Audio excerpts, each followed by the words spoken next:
భారతదేశంలో అయితే భారీ మార్పు ఖాయంగా కనిపిస్తుంది. అది ఎలాంటి మార్పు అంటే టెక్నాలజికల్లీ హైలీ చేంజ్డ్. ఇదివరకటి రోజుల్లో ఉన్నదానికి ఇవాల్టికి మార్పు ఏంటంటే, ఇదివరకు ఫోన్ అనేది అవసరం ఎవరికి? పెద్దవాళ్ళకి. మిగతా వాళ్ళకి ఇంపార్టెంట్ అయితే వచ్చే కాల్, పిలిస్తే పలుకుతాం అనే టైపులో ఉండేది.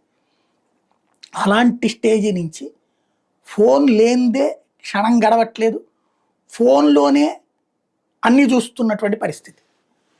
ఆర్థిక సేవలు, బ్యాంకింగ్ సేవలు ఫింగర్ టిప్స్ మీదకి వచ్చేసినటువంటి. ఇప్పుడు ఎదురవుతున్న సమస్య ఈ ఇంటర్నెట్ ప్రాబ్లం వచ్చినప్పుడు ఇది ప్రాబ్లం అవుతుంది. ఇక ఇంటర్నెట్ హై బూమ్, అట్లాగే శాటిలైట్ సేవలు ఎప్పుడైతే స్టార్లింక్ రాబోతోందో, అలాగే మిగతా వాళ్ళు రాబోతున్నారో,